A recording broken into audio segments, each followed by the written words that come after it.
Bienvenue à cette nouvelle édition du Dialogue avec. Nous sommes très heureux de vous retrouver encore aujourd'hui. Et nous commençons par saluer ceux qui vont se joindre à nous et ceux qui sont déjà connectés pour nous suivre à travers surtout nos différentes plateformes, notamment sur YouTube, sur Facebook, sur X, moi je préfère Twitter, mais aussi sur Instagram.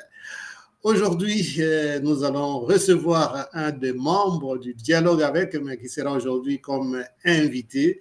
Et c'est le reste de l'équipe qui va le recevoir. Alors, il y a déjà celle que vous connaissez, Patricia Temouni. Bonsoir, Pati. Bonsoir, Père Jean-Pierre. Voilà, merci d'être là. Nous allons recevoir aujourd'hui, il y a Yves qui va se joindre à nous dans quelques instants. Nous allons recevoir aujourd'hui qui? Le professeur Alfred Shango. Voilà, le professeur Alfred Shango. Celles qui nous suivent régulièrement le connaissent. Professeur Shango, c'est notre invité aujourd'hui. Il est invité, mais c'est un membre aussi du dialogue avec. Alors, bonsoir Alfred. Bonsoir Jean-Pierre, bonsoir Patricia, très heureux de vous retrouver tous les deux. Exact. Même si Patricia, on s'est raté à Paris. Vraiment, vraiment, on s'est raté, mais bon, pour la prochaine fois, c'est certain. Voilà, alors, comme je disais, c'est le professeur Alfred Shango que nous allons découvrir aujourd'hui. Le professeur Shango, comme on l'appelle professeur, ça signifie qu'il est enseignant d'université. Alors, un petit mot d'abord pour commencer, Patricia. Ok, le prof, qui est aussi un membre du dialogue avec, qui nous, en tout cas, nous illumine toutes les fois où il participe au dialogue avec son apport, ses dialogues, sa pensée, etc. Il est en réalité professeur de littérature et à la prestigieuse université de la Sorbonne, Sorbonne Nouvelle, si je ne me trompe pas, c'est Sorbonne Nouvelle. Donc, il est aussi maître de conférences et président de plusieurs associations. Donc, de toute façon, il va parler de ça et il va aussi un peu nous expliquer. Je vais donc laisser le prof se présenter un petit peu et puis ensuite nous lui poserons quelques questions. Et voilà, alors j'ai quelque chose à dire d'abord, puisque pour être complet, nous on l'appelle d'abord professeur Alfred Shango, mais il a plus d'un nom. Il nous dira un peu, d'abord on va commencer par là. J'ai vu un nom qui m'a fait un peu rire, un de ses prénoms certainement, Alfred Rosaire. Rosaire. Et voilà, c'est rarement qu'on parle de ça, Alfred Rosaire. Et Shango, Lokoho et Tumba. Alors, un peu d'abord tous ces noms, Alfred. Alors, il y a effectivement Alfred Rosaire. Alfred, c'est le nom de mon parrain de baptême. Et Rosaire, c'est mon nom de baptême en réalité, qui figure justement dans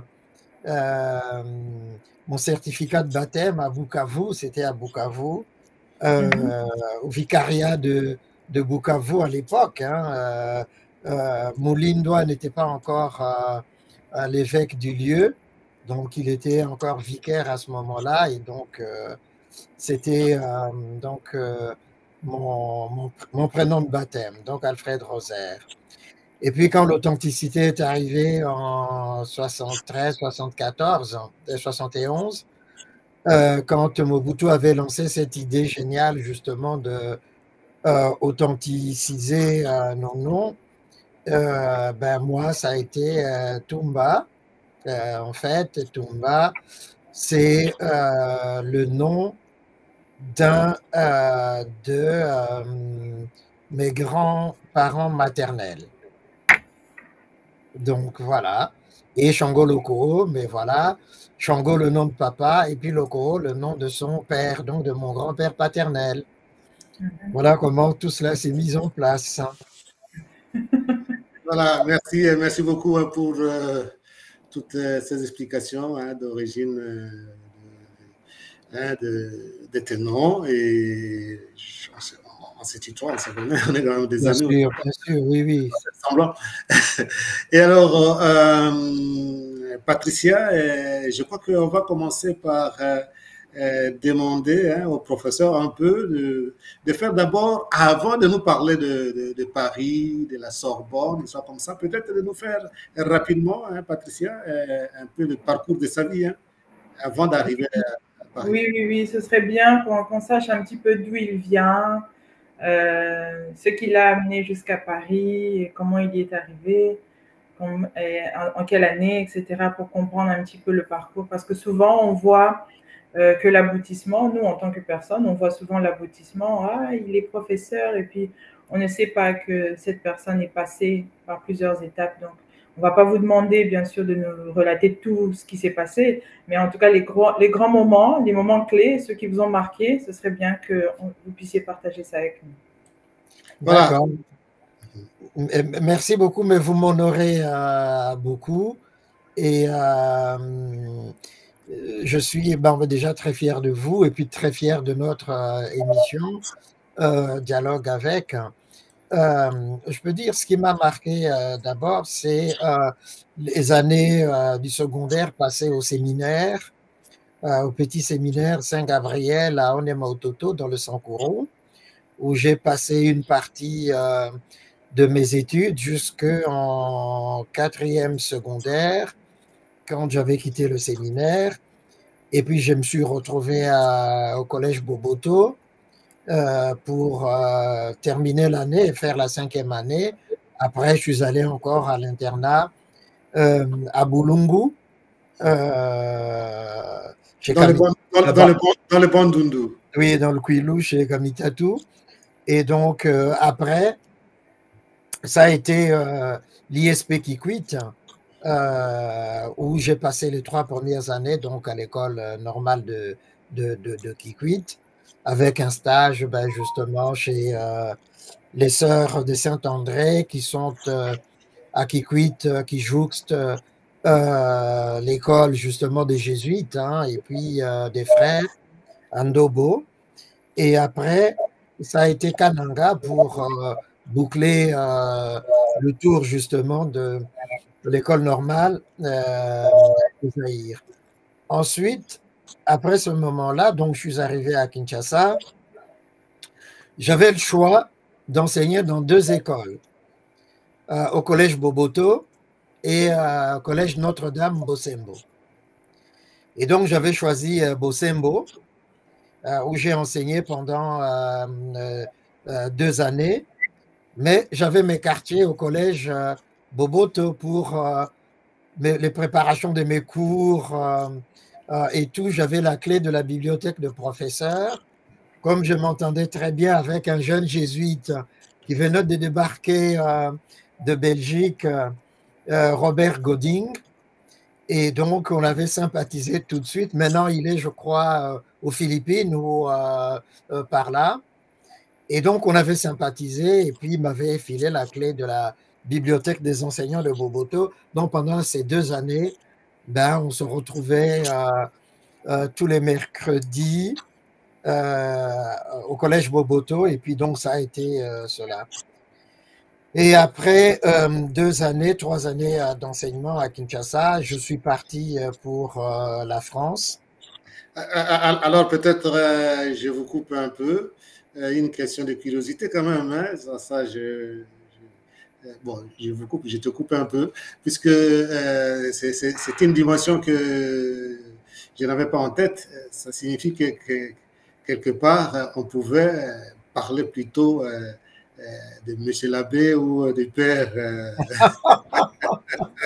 Alfred, puisque au petit séminaire et puis très proche dans le monde, disons, religieux un peu de l'Église en fait.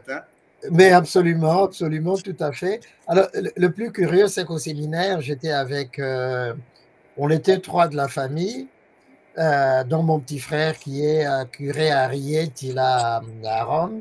Ah oui, je comprends certaines choses. N'est-ce pas? Lui, il a persévéré, il a continué jusqu'au bout.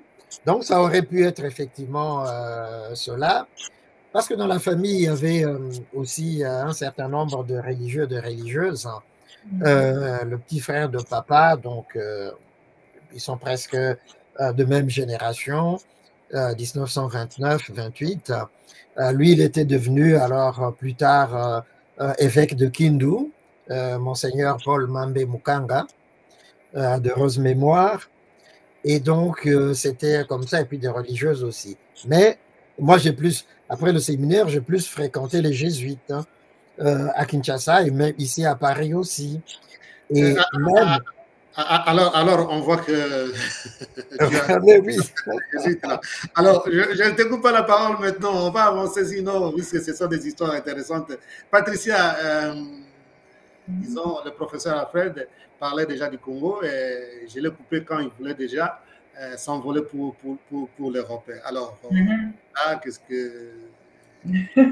Alors, on voit bien que le prof malgré le fait d'être parti très tôt en Europe, mais c'est vraiment un garçon du terroir qui a étudié et appris dans plusieurs provinces. Donc, il doit certainement avoir aussi une connaissance de l'intérieur du pays, en tout cas. Et des langues aussi.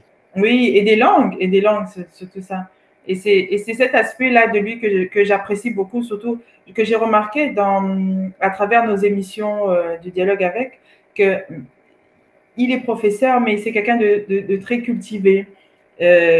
Bon, c'est pas que les deux ne vont pas avec, mais souvent, on sent que les professeurs sont plus, comment dire, ralliés à leur vocation. Donc, c'est-à-dire littérature, donc il va se spécialiser dans la littérature et puis il ne parlera plus que de littérature. Mais avec le professeur Chambo, on parle de tout, des faits divers, de la politique au Congo, de la politique occidentale.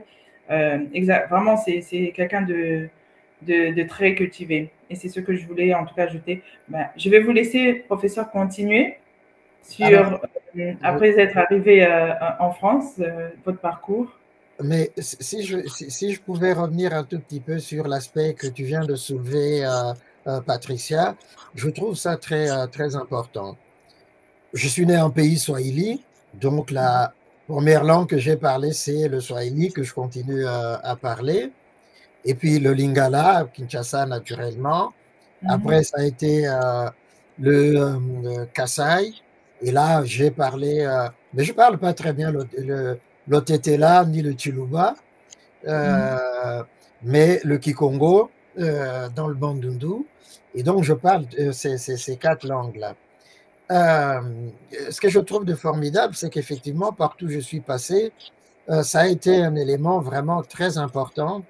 Et on le néglige souvent, cette question de la maîtrise de nos langues hein, nationales, de nos langues vernaculaires, mais c'est très important. C'est très important.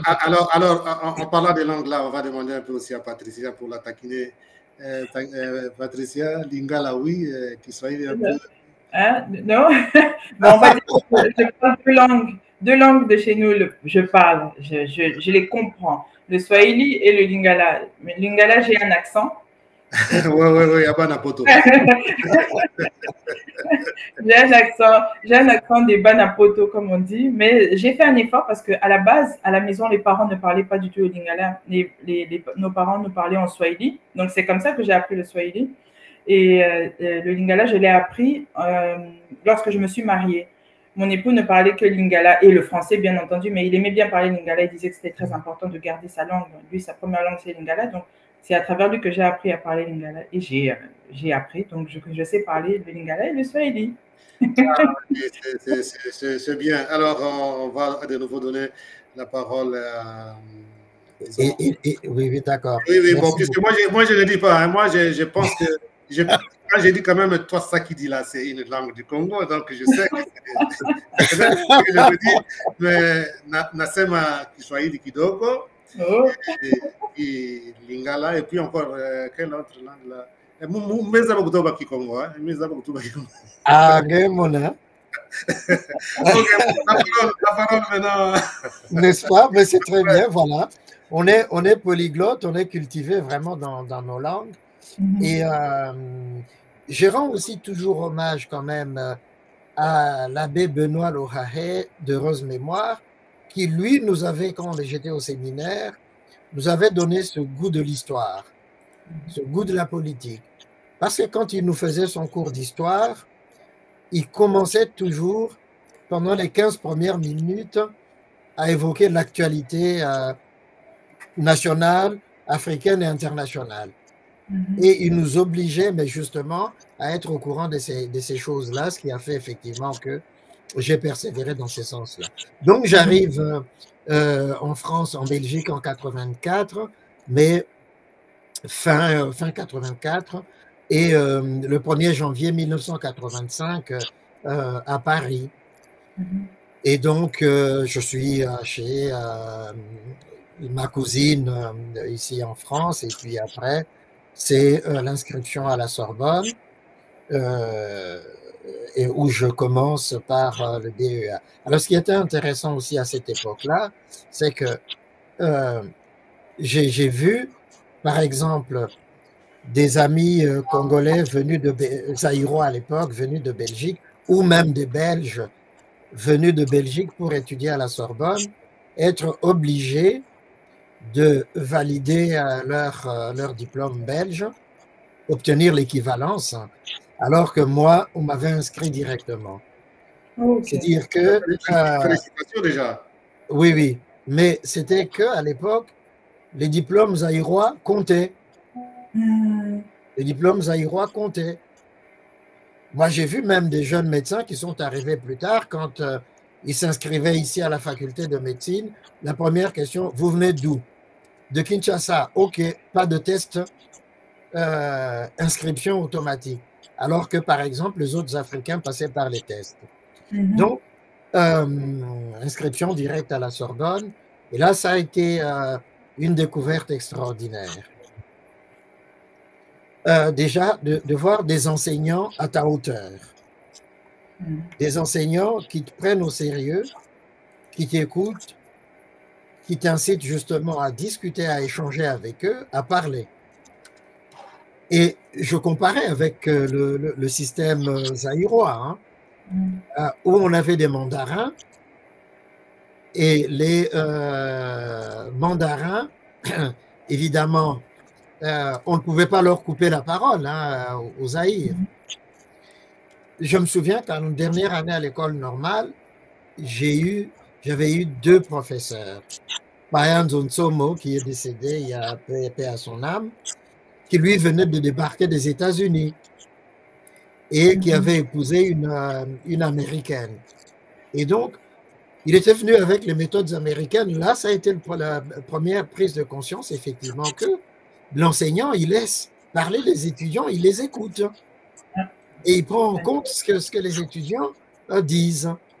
Le deuxième, ça avait été Manda Kizabi, qui était mon professeur de statistique. Alors, lui, il nous a donné, moi particulièrement, l'amour des statistiques. Mais oui, c'était formidable. Moi qui étais nul en mathématiques et tout ça, mais les statistiques, ça avait été formidable avec lui. Et puis, quelques années plus tard, on l'a retrouvé à l'UNESCO ici. Il était le représentant de R2 Congo à l'UNESCO, mais paix à son âme, il est décédé du Covid, vous voyez, ça l'a emporté. Et donc, voilà, j'ai fait ce parcours-là 7 ans pour la thèse, parce que, bon, c'était la grande thèse, comme je disais ici. Donc, ça fait 7 ans pour la soutenir, la préparer. C'était des années denses, intenses, beaucoup de lectures, naturellement, parce que la thèse, c'est très prenant. Ça te bouffe la vie, et par moments, tu deviens asocial parce que tu es dedans, tu es plongé dedans. Et donc, ça a été vraiment une expérience formidable. Et ça m'a permis déjà, à ce moment-là, de rencontrer aussi des professeurs comme... Georges Ngal, je le connaissais déjà à partir du Zaïre. de le retrouver parce qu'il était à ce moment-là professeur à Nanterre.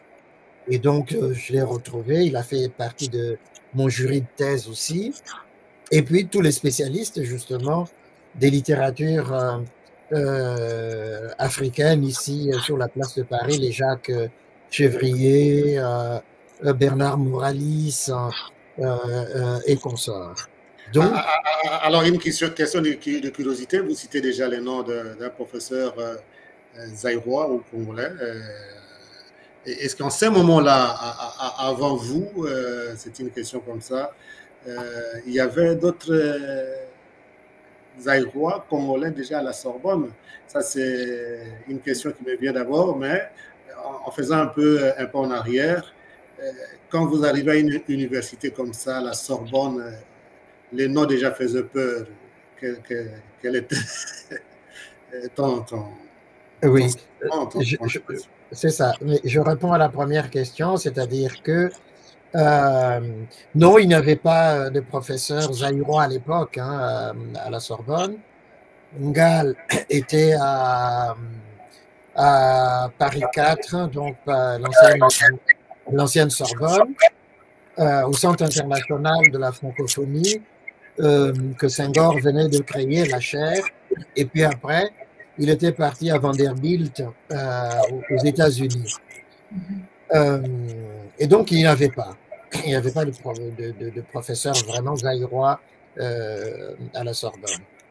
Plus tard, il va y avoir l'Engalasso à Bordeaux en sciences du langage à l'université de Bordeaux. Mais sinon, je suis pratiquement le premier qui, après la thèse, avait été retenu pour enseigner à la Sorbonne. Ça, déjà, d'abord, on va oublier. Hein. Même félicitations. Hein. Merci beaucoup. C'est le premier Congolais africain à être professeur à la Sorbonne. Ce n'est pas peu. Donc, déjà, félicitations pour ça. Merci beaucoup. Et ensuite, quelques années après, Pius Ngannou Kachama, d'heureuse mémoire, viendra, me rejoindra justement à la Sorbonne Nouvelle. Il était à Limoges à cette époque-là. Et puis après, donc, il obtiendra la chaire Bâton Rouge en Louisiane, où il va terminer sa carrière. Bonsoir Yves. Alors on va de nouveau vous donner la parole avec peut-être une question, pour ne pas vous laisser parler seul, puisque nous avons beaucoup de curiosité. On va donner la parole après à Patricia. C'est pour accueillir d'abord notre membre. On a dit au début qu'il allait se joindre à nous. Il est arrivé. Bonsoir Yves Kacha. Bonsoir Père, bonsoir prof, bonsoir Patricia. Bonsoir. Bonsoir Yves. Voilà, merci. Les inconvénients. Oui, merci. La paternité. Pas de problème, hein. Il y a beaucoup d'obligations. Merci d'être avec nous. Nous sommes en train de recevoir aujourd'hui un de nos membres pour l'honorer, hein, le professeur Alfred Echango, que tu connais très bien, Yves. Alors, aujourd'hui, il est à l'honneur. Alors, pour continuer un peu à les découvrir davantage, hein, il est en train de décrire pour, disons, interchanger des questions pour approfondir, pour ne pas les laisser parler seuls. Patricia, quand tu suis comme ça le professeur Alfred, jusqu'au niveau où il est maintenant, de nous parler, il y a déjà quelques questions. Oui, d'ailleurs, il y a une question qui me vient à l'esprit tout de suite là. Quand on parle de la Sorbonne, professeur, la Sorbonne, grande université, quelque part dans l'histoire de l'humanité, on peut appeler ça comme le temple de la connaissance, parce qu'il y a beaucoup de grands professeurs, beaucoup de grandes personnalités qui sont passées par cette université. Moi, j'aimerais bien savoir quels ont été les défis pour vous en tant que premier professeur congolais à la Sorbonne. Si vous avez eu des défis, quels ont été les défis difficiles? Quels ont été les moments un peu difficiles à surmonter et comment est-ce que vous avez surmonté ces défis-là? Alors, j'ajoute hein, avant de donner la parole au professeur, hein, Patricia, tu as dit des personnalités, et disons, éminentes. Donc, Absolument. Quand on parle de Simone de Beauvoir, on parle de Marie Curie, c'est toujours dans la zone là, disons, les quartiers latins, on parle de Descartes, on parle, disons, qui encore. Le prof sera mieux que nous dire. Voilà, il va un peu nous décrire ça, hein, c'est pour dire un peu, pour compléter la question de Patricia, c'est quand même immense. Hein, mais absolument, oui. Une institution pareille. Oui, tout à fait.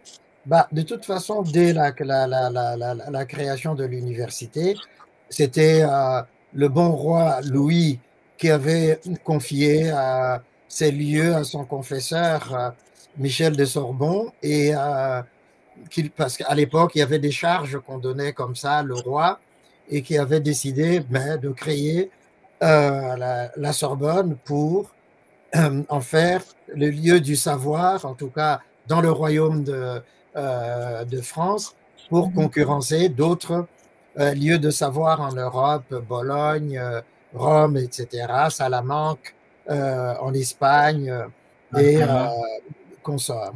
Voilà. Et donc, c'est parti de là. Ensuite, il y a eu toute une série d'étapes, la guerre et tout. Et mais effectivement, les Jean-Paul Sartre, les Léopold Sédar Senghor, si on veut rester dans le cadre justement des Africains, si on veut aussi prendre Cheikh Anta Diop, etc. Ce sont ces grandes figures qui sont passées par là. Et donc moi, curieusement, j'ai pas eu vraiment de difficultés. Et c'est là où je dis, moi je rends toujours hommage à mes maîtres de l'école primaire à l'Athénée de Kalina, et mes enseignants du séminaire de Boboto et de partout. Je suis passé au Zaïre à cette époque-là. Et quand je vois effectivement, pour certains, dans quelles conditions ils avaient terminé leurs études et comment ils nous ont transmis le savoir, la connaissance, des manières, etc., je dis c'est formidable. Et donc, je peux raconter d'ailleurs une anecdote. Donc, je me retrouve là en 85 dans une promotion, l'une des plus importantes, hein, des étudiants venus de partout. Il y avait des Colombiens, des Haïtiens, des Allemands, des Portugais, des Français, etc., venus de partout, et on s'était retrouvés comme ça. Et puis, le jour de l'examen, par exemple, de fin d'année, de fin de DEA, on nous avait posé 2 questions au choix. Mais quand moi j'avais vu des amis blancs en train de tricher, mais j'étais estomaqué. Je dis, c'est pas possible, mais comment est-ce qu'ils sont en train de tricher? Mais ils sortaient vraiment le carnet pour recopier. Je dis, mais c'est pas possible. Oui, donc, pour moi, je ne pouvais pas imaginer qu'un Mundele pouvait tricher. Vous voyez, hein, comment on a des idées reçues dans la tête. Et voyant cela, j'étais estomaqué. Je dis, c'est pas possible. Et donc, au fond, quand je termine, ça a été vraiment très facile pour moi. Donc, je me suis dit, la base, elle était déjà bonne aux Zaïre. La base, elle était vraiment très bonne. Et donc, là, ce n'était que dans la continuité. Et d'ailleurs, même quand je soutiens la thèse en 95, si ma mémoire est bonne, et que, bon, on fait la fête, tous les enseignants, les membres du jury, ils étaient là. Et le lendemain, on me propose de commencer à enseigner. Bon, ça avait été une surprise pour moi. Et ensuite, le centre de production de thèses à Lille, donc les librairies, imprimeries Septentrion, m'avait demandé de publier la thèse, parce que c'était la première thèse qui traitait des problématiques de l'espace, en tout cas du roman et de l'espace en Afrique noire francophone. Là aussi, c'était la surprise. Donc, voilà. Et puis, mais ce qui m'avait enchanté, mais vraiment, c'est que, donc, une fois acté, là, moi, j'y partais avec un peu d'appréhension, hein, me disant, oula, je vais enseigner à la Sorbonne et tout ça, qu'est-ce que je vais pouvoir dire, faire? Et heureusement, le directeur de l'UFR à l'époque m'a dit, bon, puisqu'on veut consolider l'orientale africaine de notre département, de notre UFR, de notre université. L'enseignement en première année que tu vas avoir sera consacré d'abord à faire connaître l'histoire et la culture de ton pays. Et tout naturellement, ça a été littérature et culture du Zaïre. Wow, ok. Voilà, c'était les premiers enseignements que j'ai donnés à la Sorbonne, parce qu'il avait dit, bon, ben oui, vous pouvez parler de tout ce que vous voulez, mais d'abord, à partir d'où vous venez. Et donc, ça a été comme ça, faire connaître la culture, les littératures du Zaïre. D'ailleurs, j'ai oublié, mais quelque temps après, ça avait été aussi une surprise agréable quand j'étais encore en train de passer le DEA. Il y a une religieuse congolaise, ancienne de l'IPN, qui était aussi inscrite pour sa thèse avec moi à la Sorbonne. Et c'est la sœur Mata Masala, Catherine, qui est aujourd'hui professeure émérite à l'ISP Mbanzangungu, à l'université de Mbanzangungu. Et là encore, ce qui était extraordinaire, c'est que pour sa thèse, elle avait fait sa thèse sur Zamenga. C'est l'une des spécialistes justement. Zamenga Batukezanga. Exactement, c'est l'une des spécialistes. Elle fait un travail de génétique littéraire extraordinaire. Les archives des Zamenga et tout, mais ça avait été quelque chose de prodigieux aussi pour la Sorbonne. Où je veux en venir, c'est à ceci que, vous voyez, dans cette université ou dans ces universités, mais puisque nous parlons de la Sorbonne, ils ont une politique, et ils ont eu une politique de promotion des Africains, mais des cultures africaines surtout, celles qui n'étaient pas à l'honneur comme d'habitude. En fait, on parle du Sénégal et tout ça, les anciennes. Okay. Mais le Zaïre était un peu le parent pauvre dans l'université ici en France. Donc, il fallait introduire cela. Voilà, on va encore revenir à vous. Hein. Le temps de peut-être de donner la parole aussi à Yves, si il a d'abord une question rapidement, et puis nous revenons à vous, mais après avoir écouté une de nos rubriques, ça serait une petite surprise. Alors, Yves. Oui, prof, en tant qu'ancien étudiant en Occident, quand vous étiez en train de parler de votre anecdote des petits blancs qui trichaient, je voulais vous poser aussi cette question. Quand on affichait les notes, est-ce que les petits blancs venaient vous dire « Hey, tu n'as pas réussi » ou bien ils venaient, ils te disaient « Tu as fait la meilleure note ». C'était plutôt la meilleure note. Non, justement. La question va dans le sens à savoir si ce complexe-là que moi j'ai détecté quand j'étais étudiant, si vous aussi vous l'avez vécu. En fait, non. Au fond, comme c'était déjà une promotion très cosmopolite, donc il y avait déjà cette ouverture d'esprit, voilà, des gens venus d'un peu partout, etc. Mais ce qui les avait surpris pour beaucoup, c'est que moi, je parlais français mieux qu'eux. Donc ça, pour beaucoup, c'était problématique. Et la première question, c'était, mais vous avez fait vos études en France ici? Je dis non, au Zaïre. En France, je fais le DEA et après la thèse. Et donc ça les surprenait. Et moi, ça m'amusait plutôt de les voir justement se dire, mais vous parlez français mieux que nous. Vous voyez? C'était surtout ça. Et puis, bon, ils avaient fini par comprendre naturellement que, ah ben oui, dans un certain nombre de domaines, dans un certain nombre des lieux de savoir, j'étais peut-être un peu en avance par rapport à eux. Voilà. Merci beaucoup. Merci, prof. Hein. Je ne sais pas, Yves, encore une question ou bien une autre question? Non, je laisse à Patricia. Alors, Patricia, avant qu'on... Ou bien on fait d'abord passer la rubrique et puis on te donne la parole, Patricia, c'est ça? Problème. On fait passer la rubrique d'abord. Ok, alors, Alfred, il y a un autre membre de notre équipe hein, que tu connais bien, c'est Benjamin Babunga, qui a beaucoup regretté de ne pas être en présentiel avec nous, mais qui a quand même enregistré sa rubrique des rappels historiques. Écoutons d'abord ça et puis un petit commentaire et puis alors on revient à toi. Bonjour Père Bojoko et bonjour également à tous les téléspectateurs qui nous suivent à l'instant.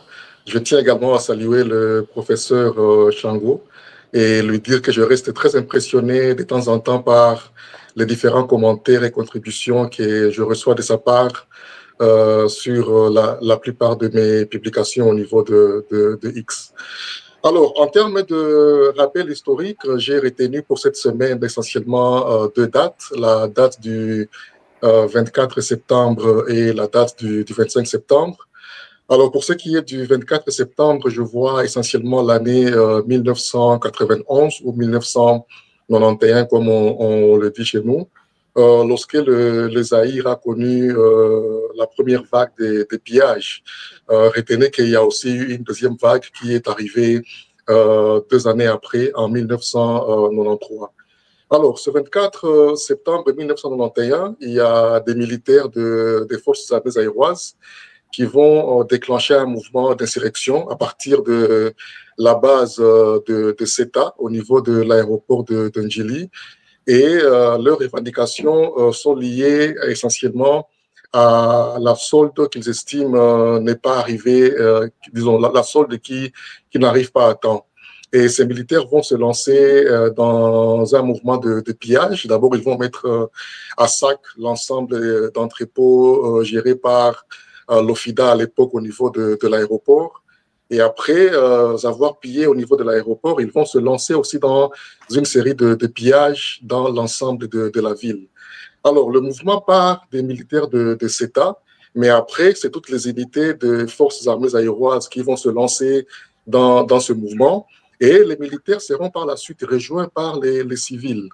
Le mouvement commence par Kinshasa, mais très vite, il s'étend sur l'ensemble du territoire zaïrois, de sorte que dans les principales villes du Zaïre à l'époque, que ce soit à Kisangani, à Lubumbashi, à Goma, presque partout, tout ce qui est comme système de production, magasins, résidences des expatriés, tout cela est pillé pendant 2 jours, le 24 et le 25 septembre 1991.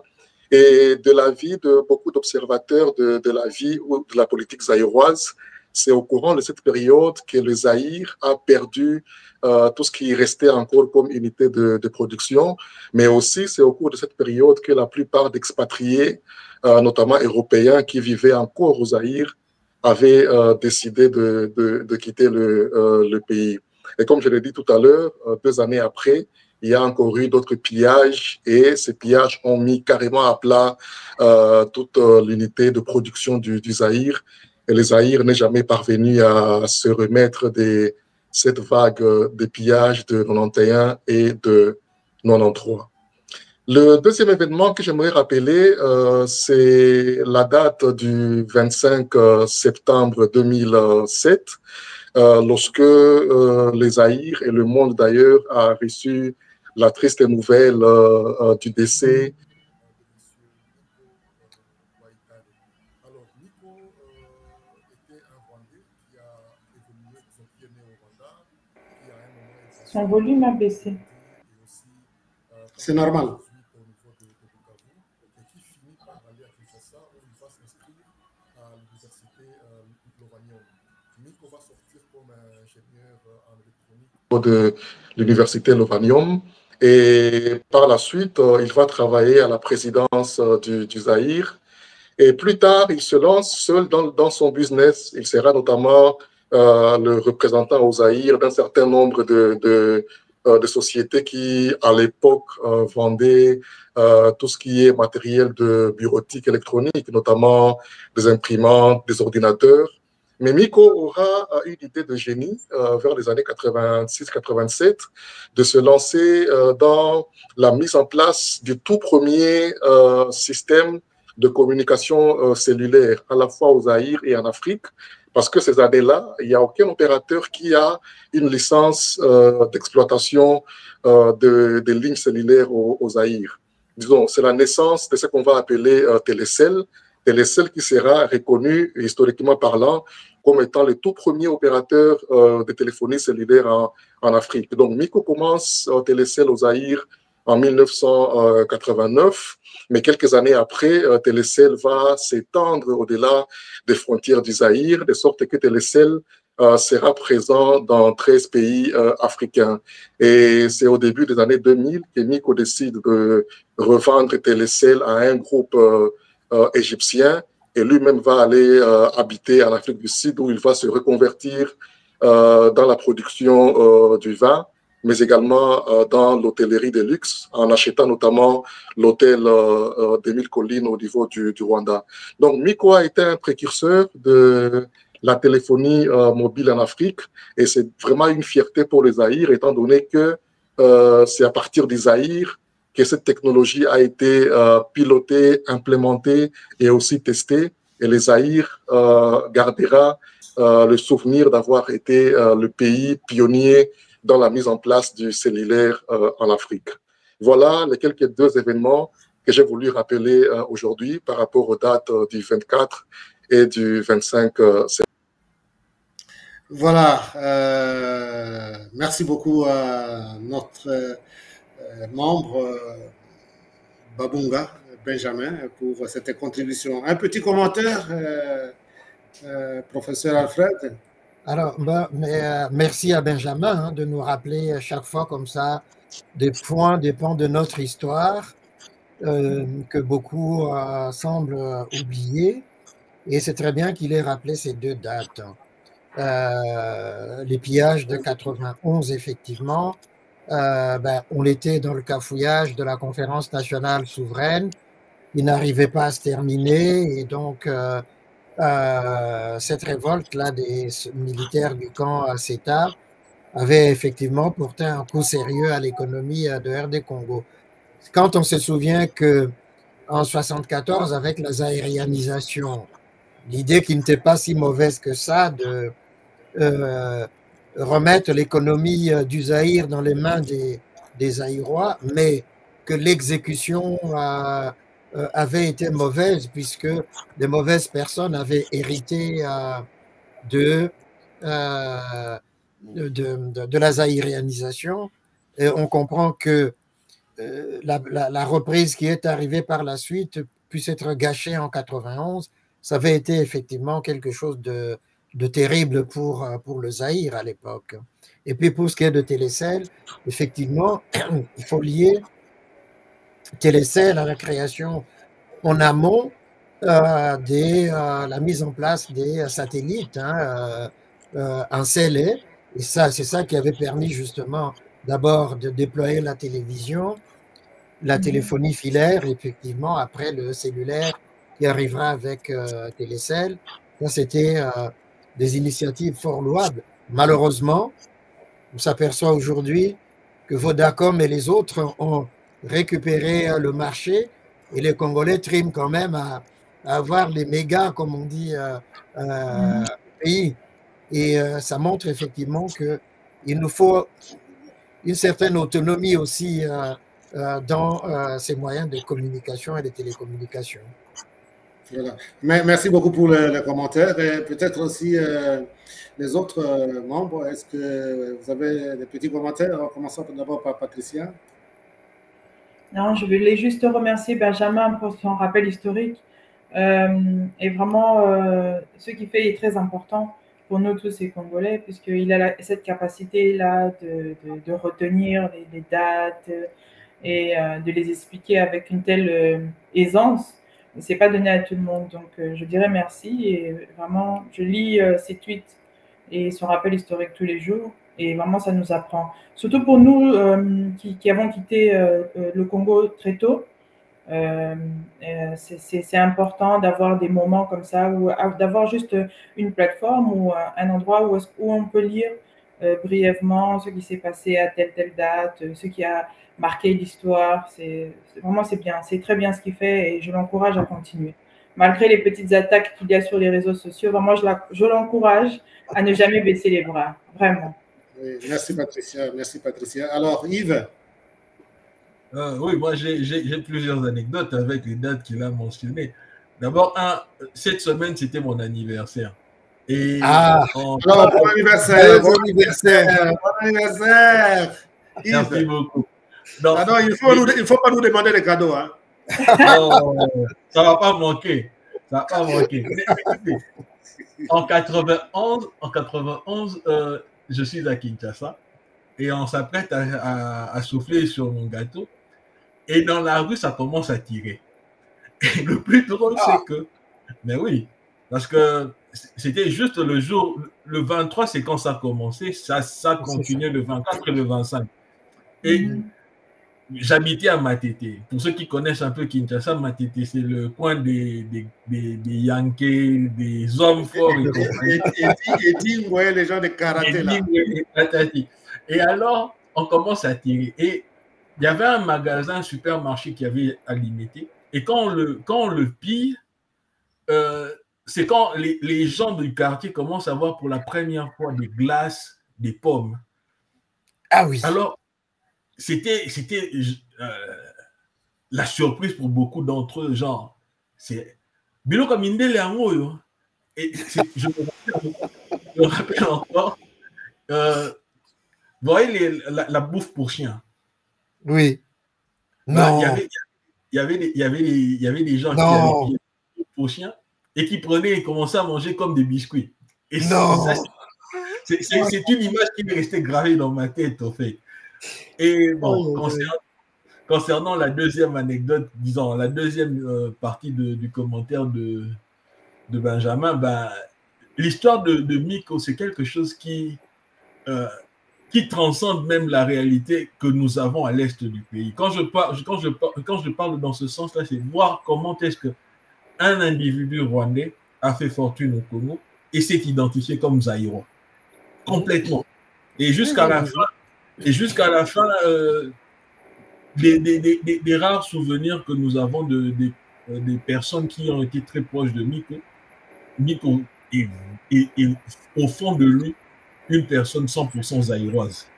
Et il s'est battu pour ça. Et donc, aujourd'hui, quand nous sommes dans un climat de tension entre nos deux pays, entre nos deux peuples, ben, que Benjamin parle d'une personne comme celle-là, je dis chapeau bas. Courage, mon frère. En tout cas, c'est louable ce que tu fais.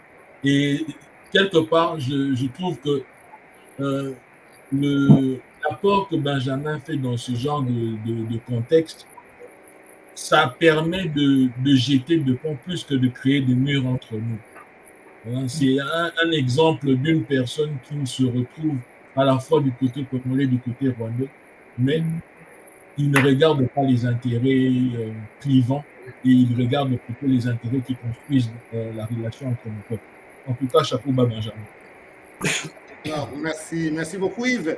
Alors nous allons revenir maintenant au professeur Chango en donnant la parole à Patricia pour des questions afin de continuer à découvrir notre membre du dialogue avec, puisqu'on parle avec lui et peut-être nous on le connaît, mais on veut quand même le faire connaître davantage, puisque on a dit dès le départ, c'était un honneur d'avoir un membre du dialogue avec, avoir un compatriote congolais qui enseigne dans une université aussi prestigieuse que la Sorbonne.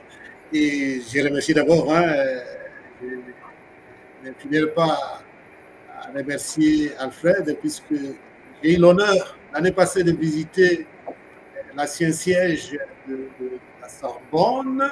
J'ai vu aussi dans les images que Patricia est passée par là, mais peut-être qu'elle n'a pas eu la chance comme moi, hein, puisque moi, j'ai eu la chance avec le professeur de visiter à l'intérieur et de voir les salles, disons, de cours avec le nom de Descartes, des choses comme ça, hein, d'aller aussi un peu à côté de cette fameuse brasserie où se réunissaient Albert Camus et puis des gens comme Sartre et puis Simone de Beauvoir. C'est quand même historique. Hein. Et puis de visiter le laboratoire dans le quartier latin. Le quartier latin, les Congolais ne confondent pas le quartier latin avec l'orchestre, mais ça, c'est le centre intellectuel de Paris. Donc, de visiter le laboratoire de Marie et Pierre Curie, c'est quand même un monde du cerveau. Alors, Patricia, on continue à découvrir le professeur. Merci. Je n'ai pas fini cette année. J'ai été alors à la Sorbonne Nouvelle. Hein, et là, peut-être une question qui viendra, et peut-être, Patricia, il faut me rappeler que avoir cette université, la Sorbonne Nouvelle, qu'on a essayé de délocaliser pour avoir beaucoup plus d'espace, le coût de la construction, ça ne dépassait pas 150 millions. Peut-être qu'on arrondit maintenant avec les bibliothèques des livres, comme ça arrive à peu près à 300 millions. Ce qui signifie que ce n'est pas quelque chose d'impossible pour certains pays africains. Je ne cite pas le pays, mais on peut faire ça. Alors, Patricia, la parole. Merci pour ça. Oui, effectivement, j'ai été visiter le quartier latin et malheureusement, on s'est raté avec le professeur. Donc, j'ai fait ma petite promenade avec mon fils. C'était intéressant, mais bon, voilà. Je pense qu'avec le professeur, on se reverra et j'aurai aussi autant le privilège que le père Jean-Pierre, donc aller visiter l'intérieur de l'université. Donc voilà. Donc, merci beaucoup d'avoir répondu à la question, professeur Chango. Ma question d'avant, c'était les défis. Les défis, et j'ai vu que vous avez transformé vos défis en surprise agréable, on va dire, parce que finalement, ce n'était pas tant des défis parce que vous étiez préparé et c'est ce qui est très important et qu'on oublie souvent, c'est la préparation, donc les bases, avoir des bases solides pour pouvoir continuer et apprendre et réussir, surtout réussir.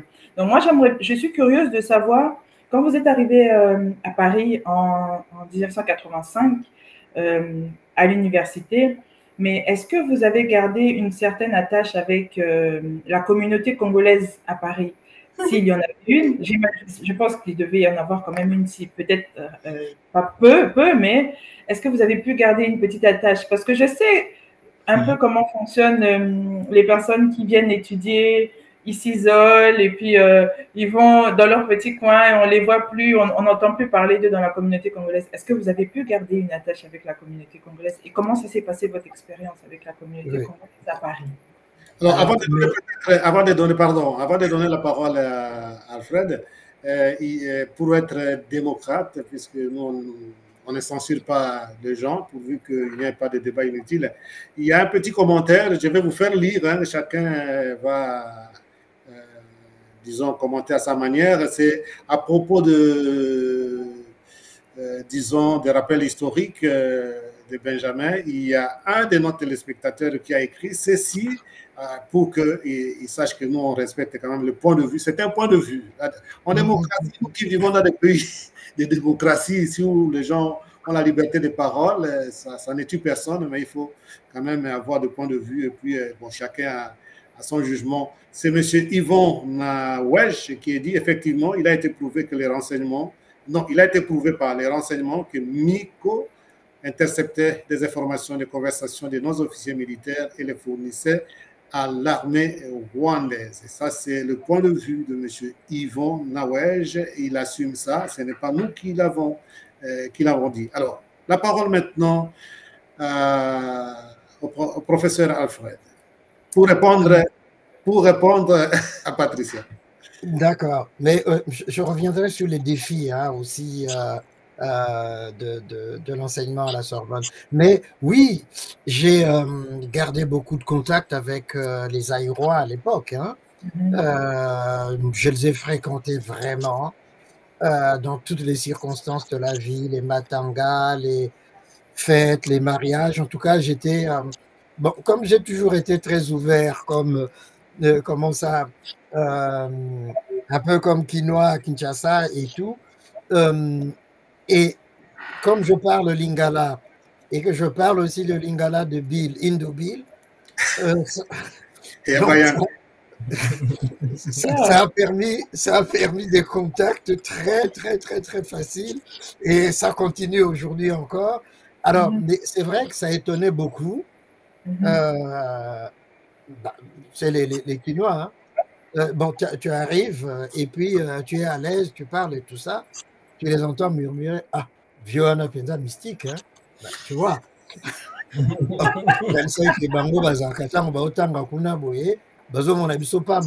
Alors tu ne dis rien, mais bon, tu écoutes, tu passes la soirée, mais formidable. Donc, non, j'ai gardé vraiment ces contacts-là parce que je trouve ça très important.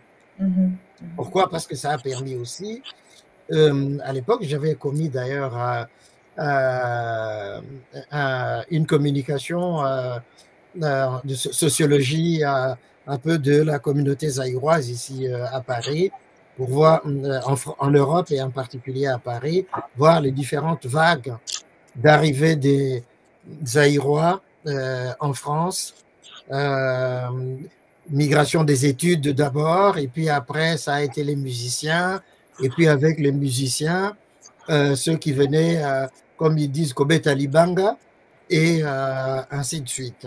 Donc, j'ai fréquenté tous ces mondes-là. J'ai fréquenté tous.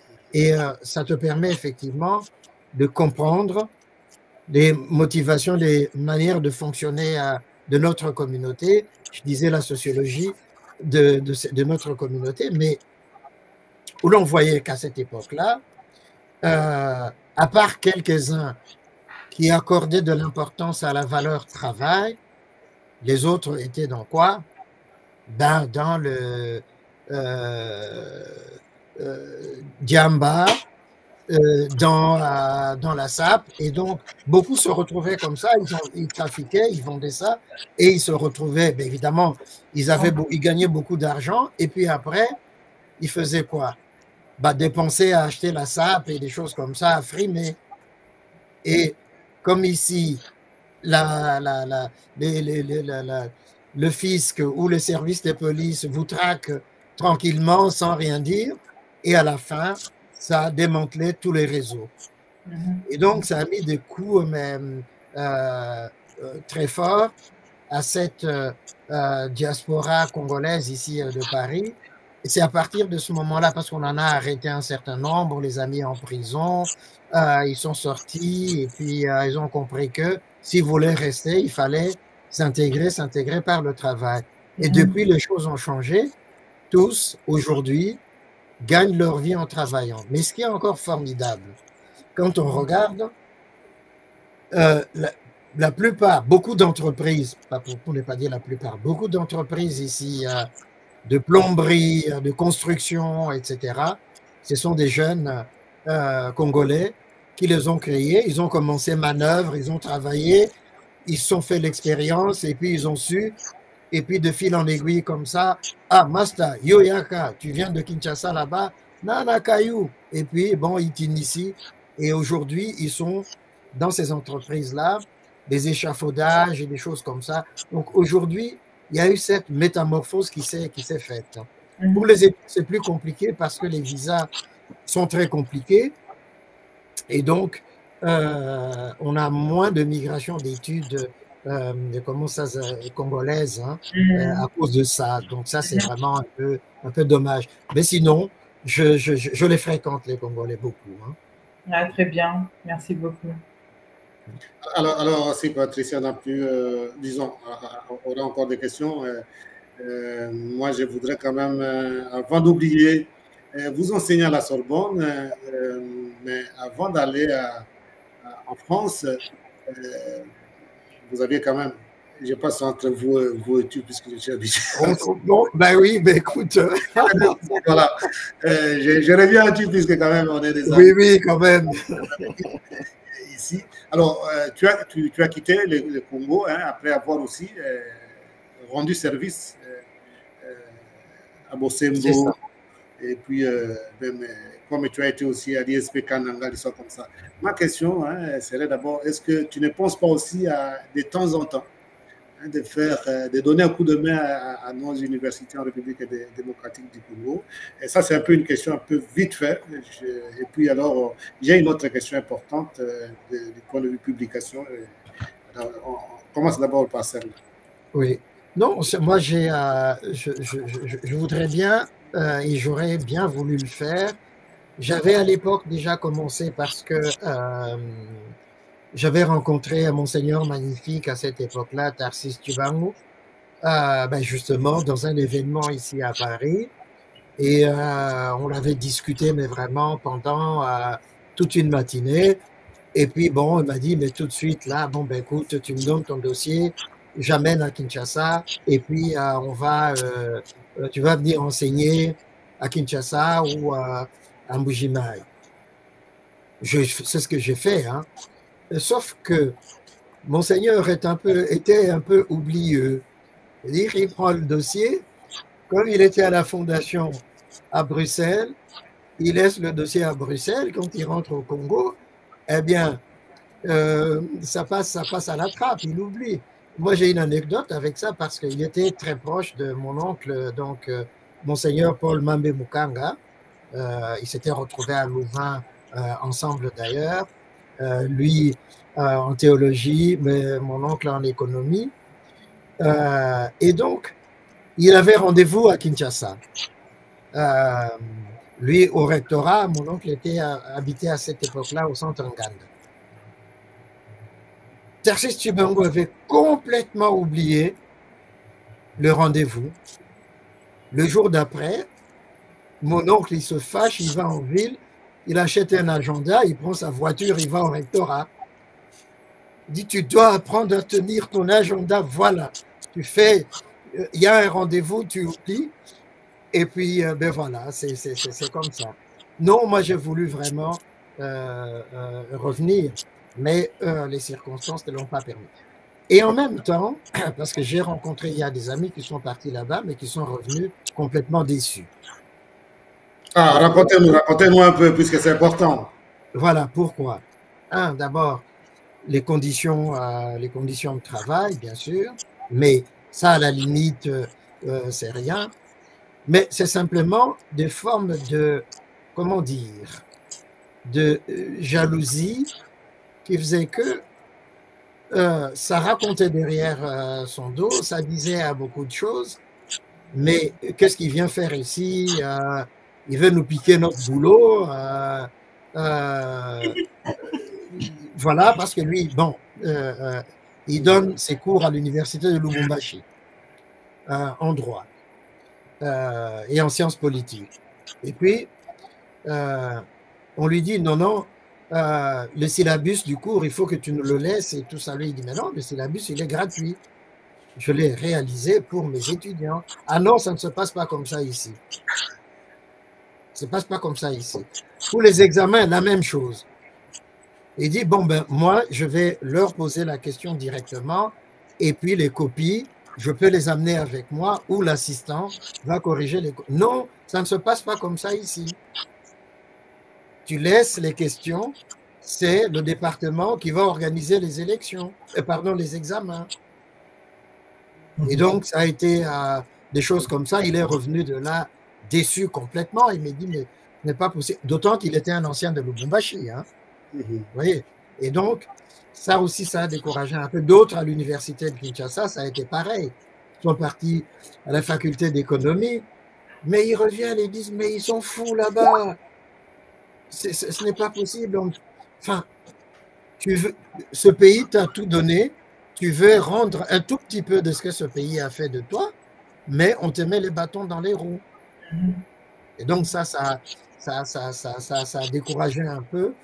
Ça fait que, bon, on a dit, bon, on peut aider autrement par des livres et des choses comme ça, mais on envoie des livres, Mais Les, les enseignants... les conditions sur place sont difficiles avec des incompréhensions comme tu l'as décrite là. C'est ça un peu. Bon, voilà. Alors, merci beaucoup. On va passer la parole aussi à Yves.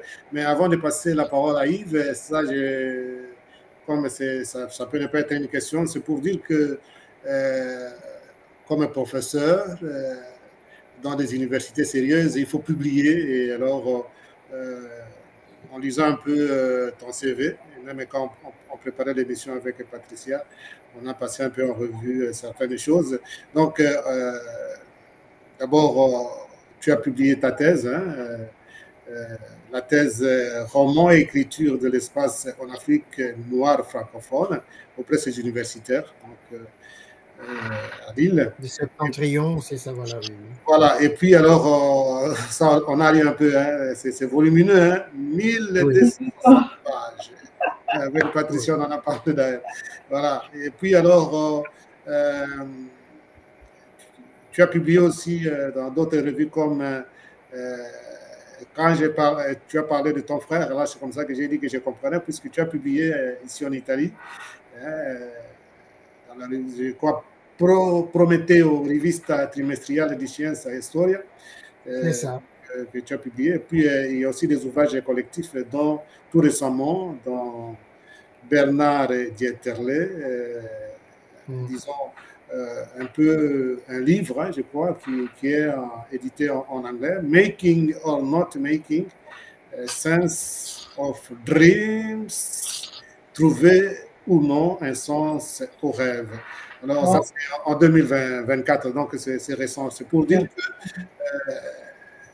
tu fais vraiment ton travail d'enseignant universitaire, donc enseigner et puis aussi écrire, c'est très important. Félicitations déjà pour ça.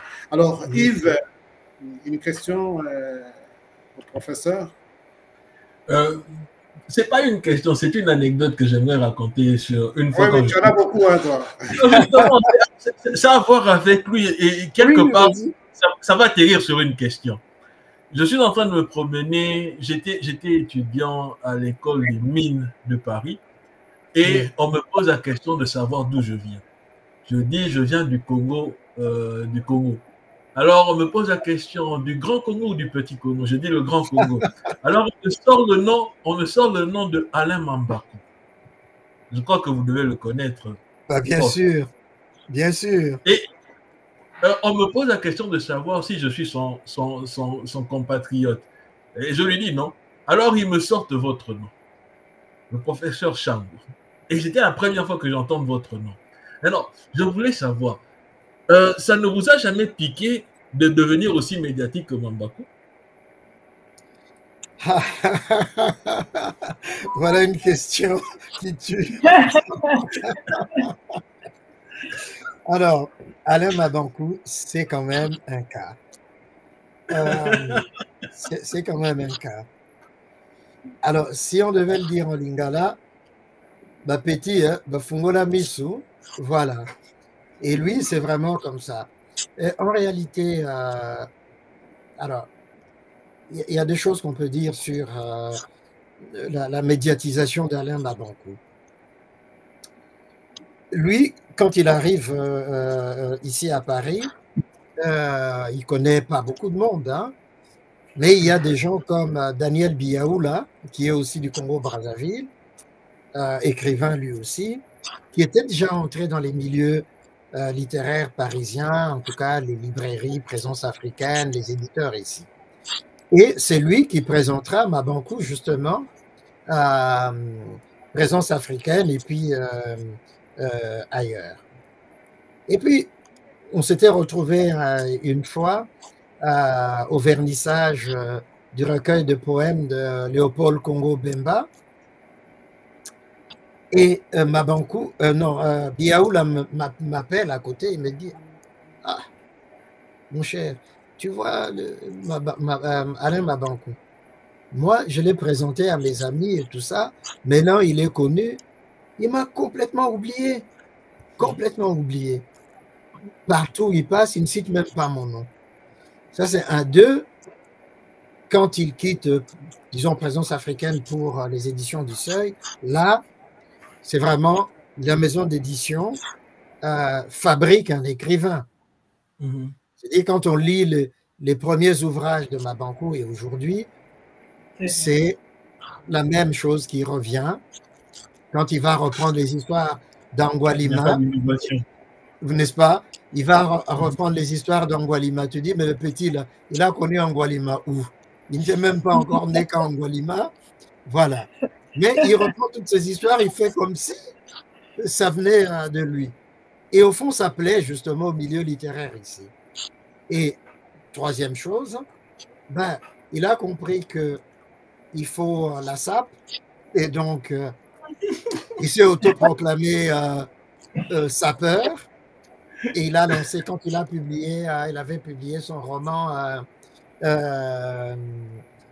sur le jazz, Black Bazaar.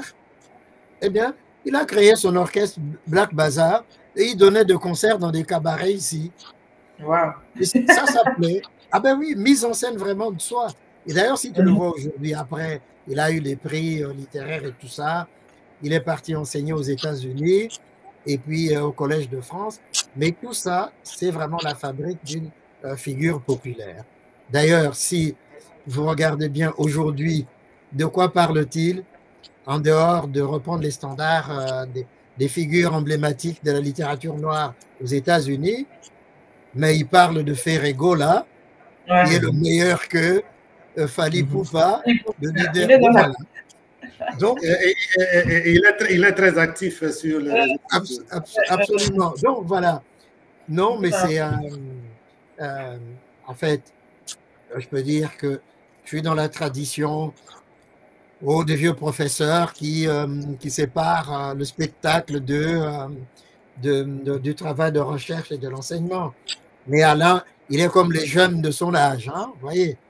Donc, c'est un petit de 66. Que ça, hein, prof? 66, bah oui, mais lui, ce sont des petits jeunes. Donc, il est de son temps. Et il nous charme, il nous amuse. Ben voilà. Oui. Voilà, merci beaucoup. On va continuer, hein, puisque vous êtes massif quand même, hein, malgré cette humilité qui vous accompagne. Alors, Patricia, je te donne encore la parole, certainement que tu as encore des questions. Oui, et donc, je vais te donner la parole, mais tu commences juste après cette petite pause.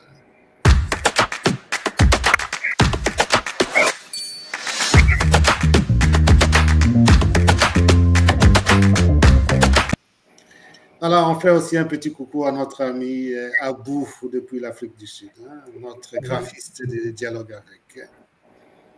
Merci. Alors, professeur Alfred, vous avez donc écrit une thèse de 1260 pages. Donc, ma première question, c'est est-ce qu'elle est encore disponible en vente ou où est-ce qu'on peut la voir si on aimerait lire ça? Bon, ça doit être volumineux, j'imagine. Et ensuite, j'ai vu que vous avez écrit un livre en anglais. Je voulais savoir pourquoi en anglais. Et en lisant le titre « Making or not making sense of dreams », trouver ou non un sens au rêve, ça c'est en français. Est-ce que c'est un roman ou c'est plus une pensée philosophique? Alors, bon, il faut rectifier au fond. Ce n'est pas moi qui ai écrit ouvrage collectif. C'est un ouvrage collectif. D'ailleurs, okay. si vous le permettez, il est là dans ma bibliothèque. Okay. Voilà, il est là. Donc, il est là. Père, vous avez compté les couleurs? Qu'est-ce que tu dis, toi, Yves? Vous avez compté les couleurs? Non, arrête. Alors, on parle du livre, Yves. Quelle couleur d'abord? Des couleurs de quoi? Des livres ou quoi? Non, Alors, les couleurs du prof, hein, du jaune, Oui. de l'orange, du rouge, du jaune. Moi aussi, il est trop cool. Il est très coloré. C'est très coloré. Ah, sa connexion Ah oui, on dirait qu'il y a un petit souci là, qu'il est un peu bloqué. Ben, c'est à cause de Yves hein, qui parle de couleurs. Là. Yves. Non, ce sont les couleurs, père. Arrête, Yves, arrête. Alors, le professeur, je crois qu'il va nous revenir rapidement, puisqu'il s'est mis debout pour aller à la suite de la question de Patricia, hein, qu'il est allé chercher un livre et puis tout d'un coup, sa connexion l'a trahi et je suis sûr qu'il va nous revenir très vite là. Donc, un peu de patience. On ne peut pas avoir trop peur. Si c'était à Kinshasa, on pouvait croire que l'électricité est partie. Mais là, je crois qu'il va vite nous revenir pour continuer. C'est très intéressant. On a encore une vingtaine de minutes. On va définir un peu de patience.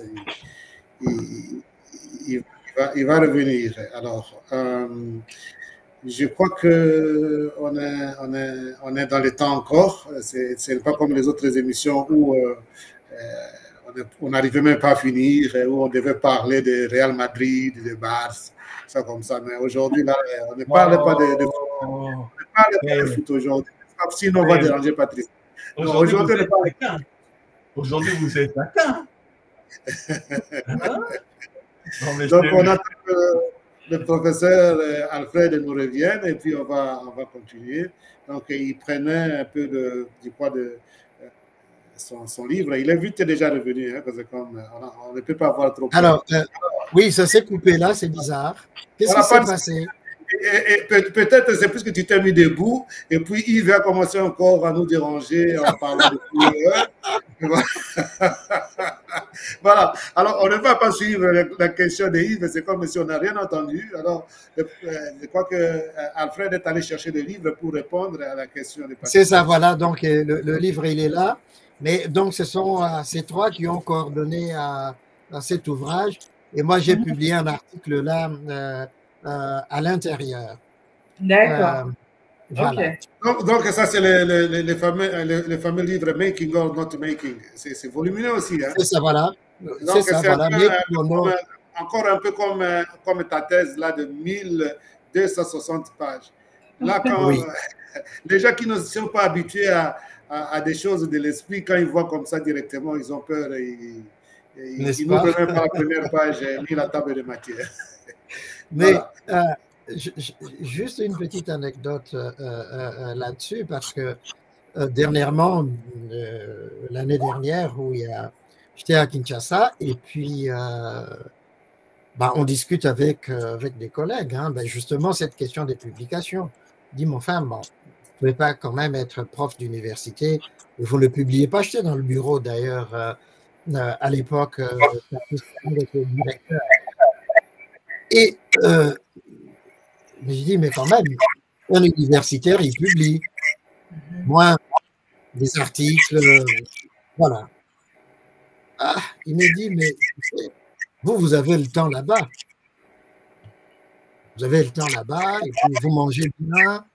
Voilà. Mais nous, ici, tu vas publier comment? Déjà, tu te bats pour la survie au quotidien. Tu pars de chez toi le matin, à la maison, tu sais qu'on attend, il faut qu'on mange. Donc, quand tu quittes ton boulot là-bas, tu vas dans un autre boulot, il y a des choses comme ça, tu n'as pas le temps. Et même quand tu écris un article, dans des revues sérieuses, ça ne peut pas paraître. Mais ici, on publie comme ça. Pourquoi? Parce que, on dit, il faut que j'ai ma promotion, et donc on fait ce genre de choses. Et donc, moi, je comprends effectivement que ça soit très compliqué de publier en Afrique, mais il n'y a pas qu'en RD Congo. Hein. Moi, j'ai vu les collègues au Cameroun aussi se plaindre du manque des moyens. C'est la même histoire. Hein. S'il n'y a pas les moyens, les bibliothèques ne sont pas achalandées, ne sont pas approvisionnées, vous ne pouvez pas travailler. Et puis moi, j'ai eu beaucoup de chance. Donc, depuis que j'ai commencé ma carrière, que j'avais commencé ma carrière ici, à avoir des collègues allemands. Donc, pendant presque 15 ans, j'ai travaillé avec des collègues allemands. Ce qui fait que, bon, on a voyagé ensemble, on a été à travers le monde ensemble, dans des colloques, dans des congrès, et puis, eh bien, voilà, il y a ces publications. Au Brésil, à Rio de Janeiro, et des choses comme ça. Alors, là aussi, ce qui est intéressant, c'est que, bon, tu participes à l'événement, et puis les collègues, ils disent, mais tiens, mais ta communication là, c'est quelque chose, est-ce que tu peux nous envoyer le texte, on va le publier, et puis, ben voilà. Oui. Alors, professeur Alfred, il y avait la question, je ne sais pas si tu as répondu à la question de Patricia, de savoir si ta thèse est encore sur... Ah oui. Alors, oui. Alors là, je suis en train d'y retravailler avec une collaboratrice pour la republication, mais alors allégée. Donc, on va passer de 1260 pages à 600 pages. Et donc, c'est un travail considérable qui va être fait. Donc, il faut attendre l'année prochaine. D'accord. Voilà. Oui. Nous allons attendre patiemment. Nous allons attendre. Et dès qu'il est disponible, en tout cas, je serai la première à le lire. Oui. Merci beaucoup. Oui, alors, on donne la parole à Yves. Yves, pas de question de couleur, mais tu as une autre question. Non. Je l'ai assez taquiné pour ce soir. Moi, j'ai une question fondamentale pour lui. Prof, généralement, quand on décide d'être professeur, on le fait par vocation, même parce qu'on aime l'être. Maintenant, je voulais savoir, quand vous étiez élève, vous étiez des dérangeurs ou bien vous étiez vraiment un élève assidu? Ça, c'est la première partie de la question. La deuxième partie de la question, si vous étiez parmi les dérangeurs, vous étiez déjà arrivé de tomber sur un élève qui vous rappelle vous dans votre jeunesse? Alors ça je l'ai été, vraiment. Et même à l'école normale, là, moi je séchais les cours. Hein, mais tu n'as pas idée. Hein, des fois, j'arrivais à l'examen. Alors, beaucoup de mes condisciples ne comprenaient pas. Parce qu'ils étaient, comme on dit en Kikongo, fumuchik, fumuklas. Parce que eux me fument beaucoup. Parce que ça les... Voilà. Moi, ce que je faisais, c'était à tous les cours que j'ai suivis à l'école normale, que ce soit à Kikwit ou à Kananga, moi, je ne prenais pas de notes. Je suivais le cours, je posais des questions, on débattait. Quand j'ai rentré chez moi, je refaisais le cours mentalement. J'écrivais 2, 3, 4 petites choses et le cours, il restait. C'était comme ça pour tous les cours. Ce qui fait que je pouvais m'amuser, faire tout ce que je veux. Le jour de l'examen, j'arrive, mais ça revient à tout seul. Mais je sais que j'avais eu des problèmes avec le père Paul de Mester de heureuse mémoire jésuite, qui était mon prof de philologie classique. Et le jour de l'examen, alors c'est sûr, suivant le nom et l'ordre alphabétique. Ce jour-là, normalement, moi, je ne devais pas passer l'examen. J'étais allé voir à l'époque ma copine et puis, comme j'étais délégué comme cette classe, je reviens l'après-midi pour voir si tout se passe bien pour mes condisciples. Et puis, il y en avait un qui n'était pas venu. Et là, le père Paul me voit, il dit, allez, tu viens, tu vas passer ton examen. Ah ben, je lui dis, mais père, moi, je passe demain. Il dit, non, tu viens, tu es là et tout. Et donc, ça avait été un désastre parce que là, pour le latin, c'était le latin, mais un désastre. Et il s'énerve. Moi aussi, je m'énerve. Vous savez ce que j'avais fait à ce moment-là? Je me lève tout simplement pour partir. Je prends ses bouquins à lui et tout. Je pars avec. Donc, plus d'examen pour les autres. Alors, je tourne. Et puis après, il sort, il ne peut plus organiser l'examen. Et puis à un moment donné, il me voit, il vient, il me dit, est-ce que vous n'auriez pas par hasard pris mes bouquins?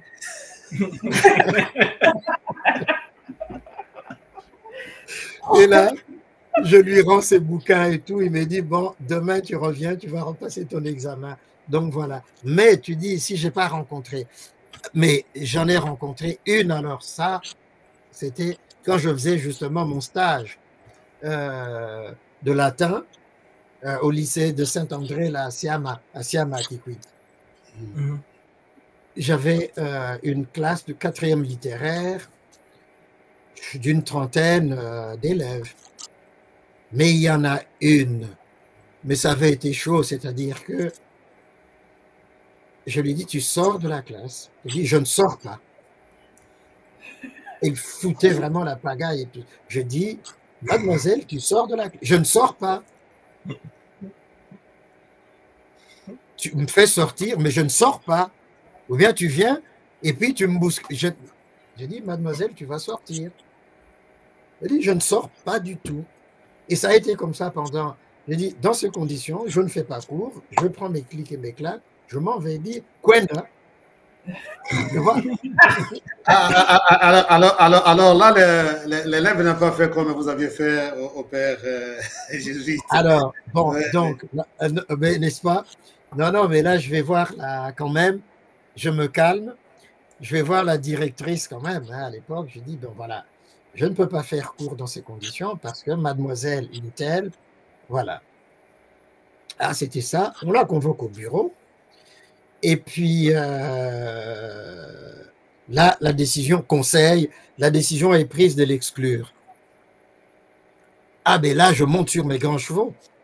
Je reviens, je vois voir la directrice. Je ne vous ai pas dit de l'exclure. J'ai dit, ben oui, qu'elle a foutu la pagaille, mais vous n'avez pas.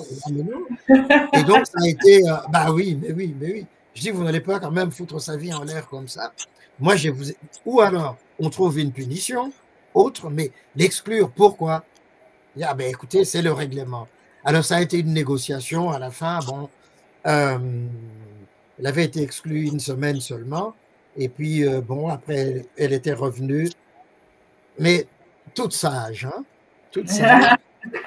Ben oui, elle avait terminé l'année parmi les meilleurs. Hein? Elle avait terminé l'année parmi les meilleurs. Voilà, donc la question de Yves, disons, les gens qui ont été des dérangeurs en classe, ils pensent que tout le monde a été dérangé, c'est comme ça qu'il a posé cette question. C'est vite fermé la parenthèse. Non, c'est même pas ça. Au fait, je pose la question pourquoi. Vous savez, le père m'a eu comme professeur, donc il sait que j'étais un dérangeur. Mais la réalité, c'est qu'aujourd'hui, quand je pense à faire un PhD et que je me dis que je peux devenir professeur, et tomber sur un élève comme moi quand j'étais jeune, ça me fait peur parce que les réactions que j'aurai ne seront pas aussi cool que celles que le père avait. Voilà. Alors, tu vois, c'est pour dire que moi, j'étais très bon hein, avec toi. Alors, on va avancer, sinon on n'aura pas beaucoup de temps pour continuer.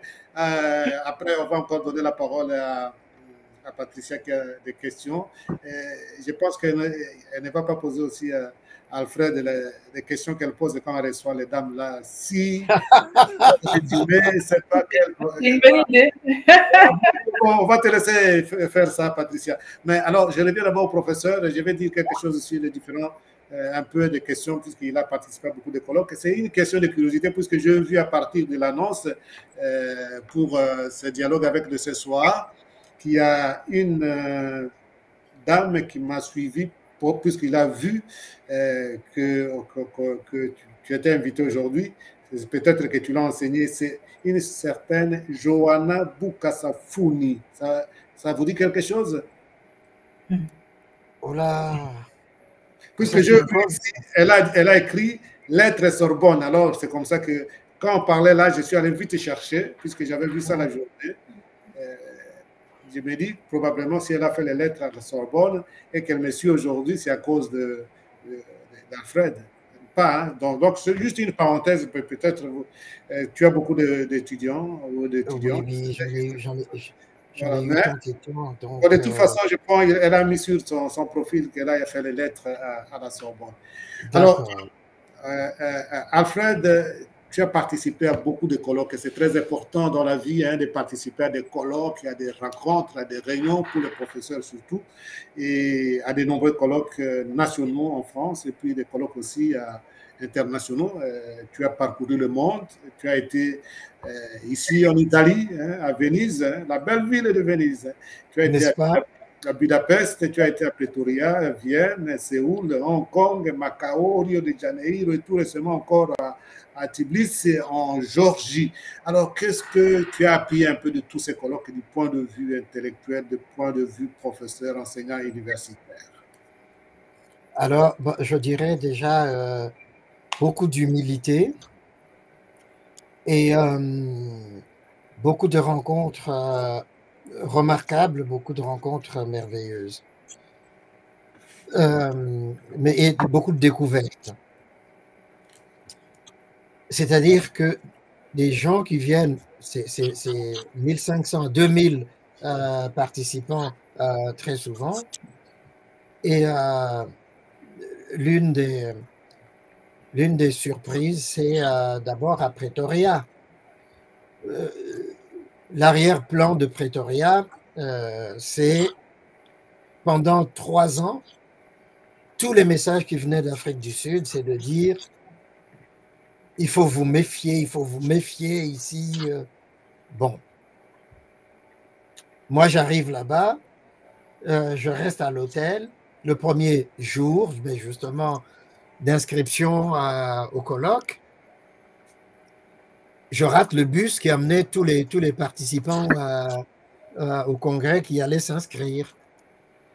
Et puis, je me dis, bon, écoute, je vais à la réception, je pose la question, est-ce que l'université est loin d'ici parce que mes collègues, tout le monde est parti. Je dis non, vous pouvez aller à pied, on m'indique l'itinéraire. Moi, je sors de l'hôtel, je suis l'itinéraire. Non sans crainte, parce que je me dis, on nous a tellement dit que tu arrives au coin de la rue, on va t'égorger. Et puis, j'avance. Je tombe sur la grande avenue. Je vois des gens à l'arrêt de bus, je pose la question, non, tu traverses là, et puis après, bon, c'était effectivement à 1 kilomètre de là, j'y arrive. Le deuxième jour, ouverture du colloque, le bus arrive, tout le monde s'engouffre, ils partent, moi je reste dans ma chambre, et puis après, je sors, il y avait, une township à côté. Je dis, non, je vais passer par là. Je passe par là, je pose des questions aux gens, dis mais oui, venez, on va vous montrer. Et puis il m'amène à l'UNISA. J'arrive là-bas, mais tout le monde me tombe dessus. Mais t'es un inconscient, on aurait pu te tuer, c'est pas possible, comment tu fais ça? Je leur dis du calme, je suis là, bien vivant. Eh bien, tous les matins, je viendrai à pied, je traverserai. Ah oui, peut-être parce que tu es noir. Ah oui. Oui. Alors, l'anecdote, vous allez continuer. On parlait un peu de couleur de la peau. Ici, en Italie, on parle d'hommes de couleur, comme si nous sommes les seuls à avoir de couleur. Est-ce que pendant ta carrière à l'université de Sorbonne, tu n'as jamais rencontré ce genre de problème liés à la peau, pour ne pas dire de racisme? Non, très honnêtement, vraiment, je peux chercher avec la loupe, ça n'est jamais arrivé. Jamais arrivé, peut-être parce que c'est une université qui est très ouverte au monde et qui accueille une bonne partie du public étudiant, vient d'Afrique, vient des Amériques latines, Amérique du Sud, des États-Unis, et que donc il y a ce cosmopolitisme qui existe là. En tout cas, je n'ai jamais rencontré ce genre de cas. Une fois, j'ai eu à partir avec une étudiante qui m'avait fait une dissertation et elle avait eu 2 sur 20. Et là, ça avait été un problème parce qu'elle me dit, mais c'est pas possible. Mon père, il est psychiatre. Ma mère, elle est médecin. C'est la première fois de ma vie que j'ai deux dans une dissertation. Je lui fais, mademoiselle, on peut faire un double aveugle. Hein. On envoie ta copie à d'autres enseignants qui vont lire, qui vont corriger, et puis le problème est résolu. Ou si tu veux, tu amènes ta copie à ton père ou à ta mère, puisque tu le dis comme ça. Et la peste est là, mais vraiment hystérique. Hein. Moi, j'étais là, très tranquille. Et puis, à un moment donné, je l'entends dire à une de ses copines, non, mais ce mec est un dangereux psychopathe. Moi, je l'entends, mais je dis rien. Mais intérieurement, je rigolais, je riais, je dis, c'est pas possible. Et donc, voilà, c'est tout. Mais sinon, jamais. Hein. Non. OK. Alors, on va faire peut-être un dernier tour ou avant-dernier tour de questions. On commence toujours par Patricia. Combien de questions tu as? J'en ai deux, mais c'est des questions-réponses très rapides, j'imagine. Vas-y. Professeur Alfred, j'ai appris que vous êtes visiting fellow at Oxford University. Et donc, je voulais savoir en fait un petit peu c'est quoi votre expérience ici et quelle est la différence, en tout cas pour vous, la différence fondamentale entre enseigner à Paris et enseigner ici à Oxford, parce qu'on sait que les Anglais et les Français, l'enseignement ne se ressemble pas tant que ça, mais je pense que vous savez mieux que moi et que vous allez nous expliquer. Donc, ça sera en tout cas nous expliquer votre propre expérience, ma première question. Et la deuxième question, c'est la question culte que je pose un peu à tous nos invités. Si vous étiez une citation, laquelle seriez-vous? Voilà.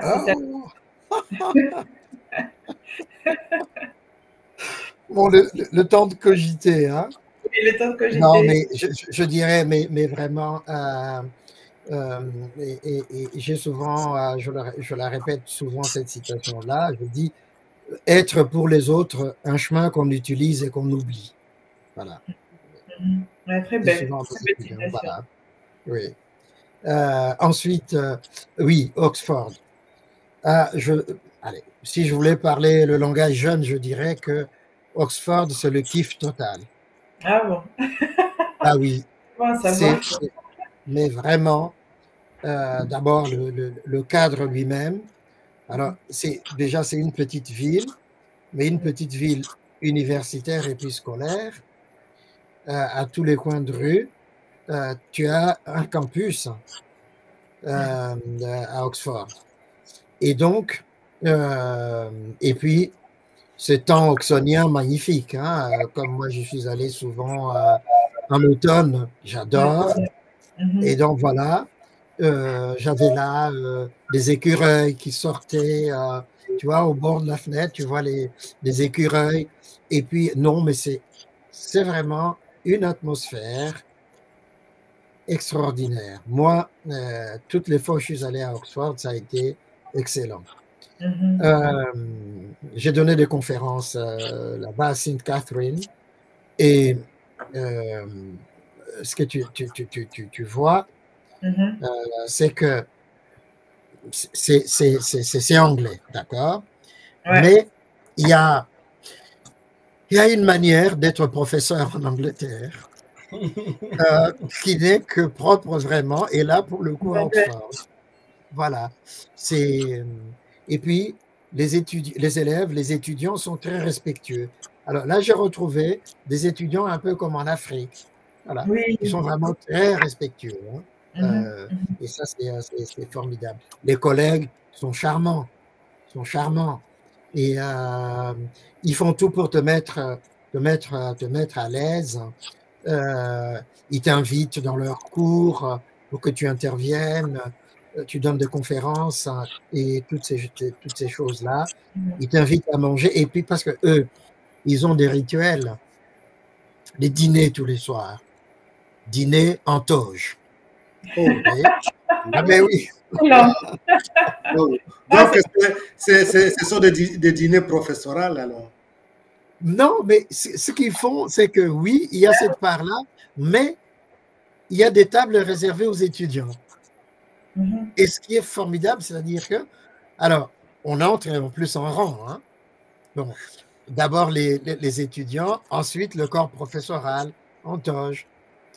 Et puis, quand vous êtes installé, le maître des banquets, il sonne sa cloche. Et puis, oui. C'est vraiment un rituel. Hein? Waouh, c'est génial. Absolument. Absolument. On va entendre Harry Potter. Hein?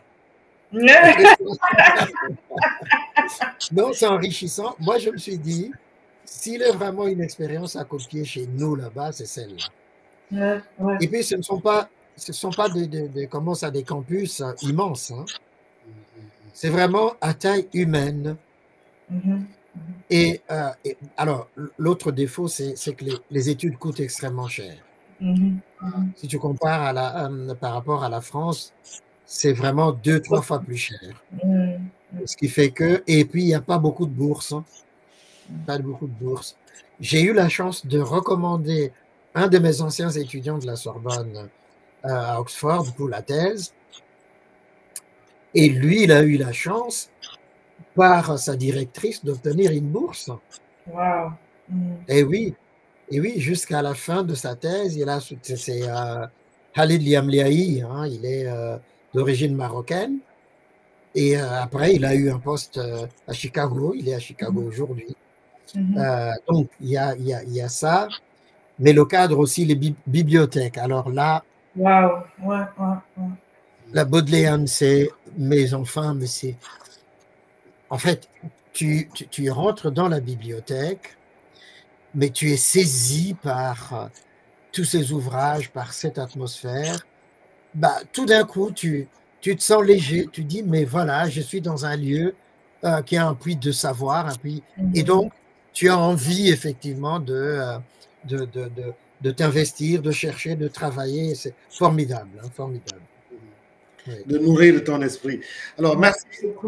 Merci beaucoup. J'ai bien fait de poser cette question parce que je vois beaucoup d'enthousiasme quand vous répondez à cette question. Et j'avais fait des petites recherches parce que j'avais été visiter l'université de Cambridge il y a quelques années et c'était un peu similaire. Donc, j'avais fait des petites recherches sur Internet. Donc, j'avais vu la tradition du dîner en toge, etc. Donc, c'est vraiment une très belle expérience. Merci, prof. De rien. Voilà. Alors, nous allons presque clôturer pour aujourd'hui. Avant de donner le mot de la fin, vous vous préparez pour ça. Il y a d'abord Yves, peut-être qu'il y a une question avant le mot de la fin, Yves. Non, je l'ai assez taquiné aujourd'hui. Je l'ai assez taquiné. Bon, oui. Quels sont les défis qui vous restent à accomplir? Ah, ça... J'aimerais vraiment, très honnêtement, rentrer au Congo, mais enseigner bénévolement. Ça me tient beaucoup à cœur. Et puis, je me dis, peut-être... Faut-il qu'on vous laisse encore le faire? C'est ça, créer une bibliothèque, parce que tous ces bouquins, il y en a partout et tout. Que ce soit un lieu, justement, où les jeunes viendraient... lire, s'imprégner, parce que, et ça, on ne le dira jamais assez, c'est le problème de notre pays. On ne lit jamais assez chez nous. Nous sommes vraiment, en RD Congo, par rapport au Sénégal, si je prends cet exemple-là, dans la culture de l'oralité, dans la culture populaire, la musique, la danse, et puis maintenant avec... ces excès de religiosité et tout ça, mais nous ne pensons pas que le livre, c'est une mine d'or. Peut-être équiper les écoles, les bibliothèques, ça aussi, ça serait quelque chose de très intéressant. Et ce qui me frappe encore, c'est que chez nous, la jeunesse a envie d'apprendre, a envie de connaître, de savoir, mais les cadres dans lesquels elle évolue, cette jeunesse-là, ne lui permet pas justement d'y arriver. Ça, c'est pour moi un défi majeur. Merci beaucoup, Prof. Alfred. J'ai vu quand tu m'as fait visiter les 3 niveaux de la bibliothèque de la Sorbonne Nouvelle et de voir d'abord le sérieux des étudiants quand ils sont là en silence et puis en train de travailler et puis le nombre de livres et puis même l'atmosphère et le cadre aussi. Et ça t'oblige à entrer dans le monde de la pensée et de la science. C'est vraiment une dimension très importante et qui manque peut-être à beaucoup d'universités en Afrique, pour ne pas parler seulement de la République démocratique du Congo, notre cher pays. Alors, peut-être juste un petit mot de la fin pour clôturer. On commence toujours par Patricia et puis alors on va clôturer l'émission aujourd'hui. C'était quand même un plaisir. Alors, Patrick. Merci. J'ai pas grand-chose à dire, juste remercier le prof en tout cas pour son parcours, surtout le remercier pour le travail qu'il fait parce qu'il est un exemple pour la communauté congolaise. On ne le dit pas assez, il vient de le répéter ici que lire c'est important et lui il a démontré par le travail sérieux, l'abnégation, le sacrifice qu'il a fait toutes ces années pour pouvoir publier et pour pouvoir partager aussi ses enseignements avec les jeunes. Donc tout ce que j'ai à dire c'est vraiment merci au professeur Alfred pour le travail qu'il fait et merci au père Jean-Pierre, merci à Yves aussi. Voilà, merci. Alors Yves, un petit mot aussi. Moi, grand merci père pour cette nouvelle occasion de découvrir le prof. C'est un modèle à suivre. Il m'a motivé quand il a dit qu'il était aussi un dérangeur. Donc, je crois que je vais finir par faire le fameux PhD. Et ça, c'est un peu grâce à lui, on dirait. Et puis voilà. En tout cas, merci beaucoup. C'est une véritable source d'inspiration, comme le disait Patricia. Et comme les Anglais disent, we stand on your shoulders. Ça veut dire, on se lève ou bien on s'appuie. On s'appuie sur des modèles comme eux. Donc, merci beaucoup. Merci beaucoup, prof. Merci beaucoup, père.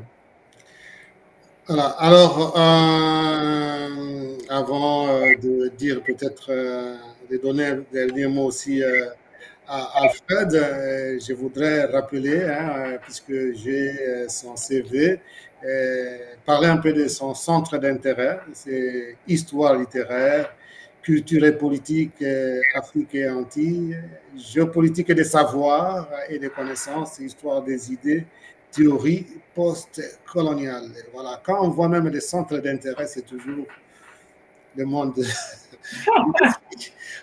de l'esprit. Et ça, on comprend pourquoi on s'attend. On s'attend bien avec le professeur Alfred. Alors, Alfred, un dernier mot avant de clôturer. Moi, je vous dis vraiment infiniment merci, Patricia, Yves, Jean-Pierre, merci infiniment de m'avoir donné cette occasion d'échanger, de discuter, pour me présenter un tout petit peu. Le dernier mot, c'est de dire que notre pays, tous les 4 ici, nous sommes des modèles de cette excellence RD congolaise. Si nos 4 exemples ici pouvaient inspirer aussi d'autres jeunes dans notre pays, ou peut-être nos politiciens. Tout à l'heure, tu glissais que 300 millions d'euros pour construire ces nouveaux campus. Quand on voit ce que nos dirigeants détournent dans notre pays, on se dit, mais on aurait fait 100 fois comme ça, 100 millions, mais qu'est-ce qu'on ne ferait pas chez nous? Donc, faut aussi, ça peut inspirer, donner à notre jeunesse et puis cette idée de l'importance des études, du livre, et puis à nos politiciens le sens des responsabilités vis-à-vis de la jeunesse du Congo, vis-à-vis de l'école.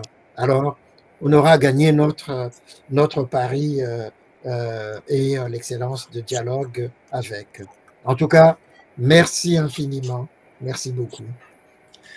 Alors, merci d'abord à tous ceux qui ont été avec nous pour nous suivre. Je vois surtout sur X, donc Twitter pour la plupart, et puis aussi sur YouTube pour suivre notre dialogue d'aujourd'hui avec le professeur Alfred Roser Shango Loko Tumba, qui est professeur à la Sorbonne, c'est en France à Paris. Donc c'est un honneur d'avoir un compatriote, donc un Africain qui fait l'honneur du pays dans cette prestigieuse université. En tout cas, merci pour tous ceux qui nous ont suivis, en espérant que l'exemple du professeur Alfred Shango serve aussi aux autres, surtout aux jeunes, qui doivent encore orienter leur vie pour dire que rien n'est impossible. Question de bonne volonté. Encore une fois, merci Yves pour ta présence et ta contribution. Donc, on se donne rendez-vous en espérant que mardi prochain. Donc, on aura une autre édition. Et comme vous savez, l'édition de mardi, c'est plus consacré aussi aux femmes, donc des invités femmes. C'est tenu par Patricia et nous tous aussi nous l'accompagnons. Merci beaucoup. Donc, merci. Le petit dérangeur, Yves. Bon, c'est le passé, hein? On a grandi. Alors, merci beaucoup, Yves. Et alors, encore une fois aussi, mille merci à Patricia Temouni, donc membre du dialogue avec, et co-présentatrice aussi des émissions. Donc, on espère t'avoir mardi prochain avec une invitée que tu vas nous amener. Et j'espère aussi que Alfred il nous a beaucoup manqué en fait aussi, hein, Alfred. Hein? Vous me manquez aussi beaucoup. Voilà.